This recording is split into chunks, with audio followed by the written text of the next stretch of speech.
When I was younger, I was considerably more fierce about my approach to music, and obviously stronger. And not quite having something to prove, except that we have the power. The idea is, why do you have the power? What do you use your power for?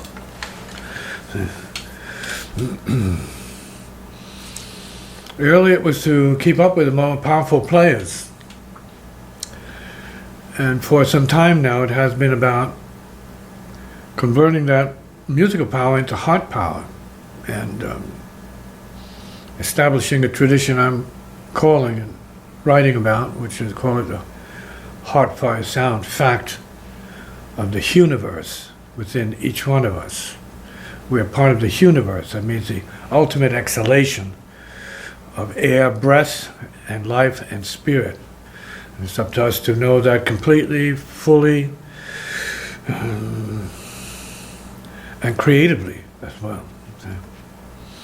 It's not about just playing music and amusing your ears or your mind relative to your culture, but it's having a more mysterious access to your inner nature as a spirit, soul being. That is more important in my estimation, of my opinion. And try to enable or allow that impulse or that stream, that essence, to come through the notes that are played.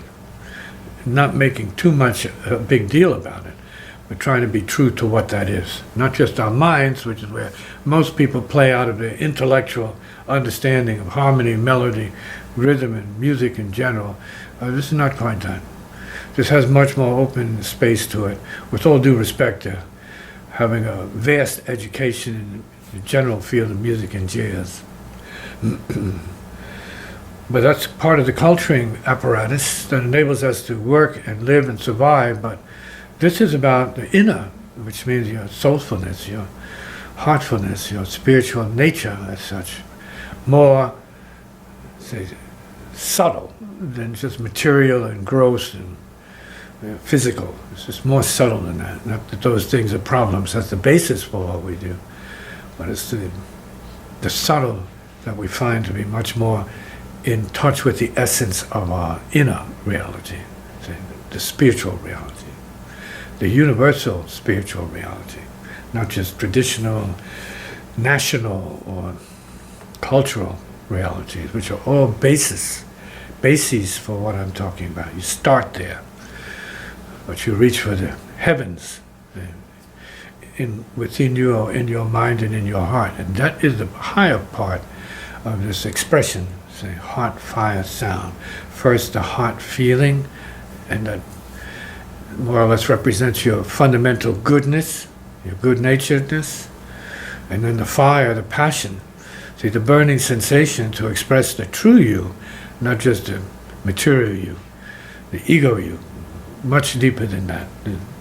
Not about the ego, it's about the soul you. See, the you soul, the hue soul.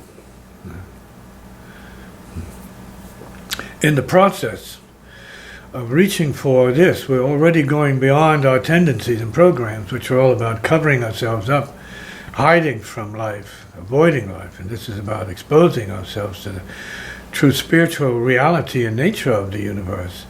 So we feel much better as a result. Even if we just play one note from that place, we feel much more complete already. See, it's not about a lot of stuff. See, it's about essence. See? This is the essence of music we're trying to share with the people. Sound, yes, but then inner heart feelings. We talk about melodic, then we're talking about the wisdom function of melody. Not just the human function of melody, but the wisdom function of melody. The mantra function of melody. See? And back to the yoga of melody. See? Heart melody. Heart feeling, compassion, love, and spiritual intelligence. So, thank you. Phew.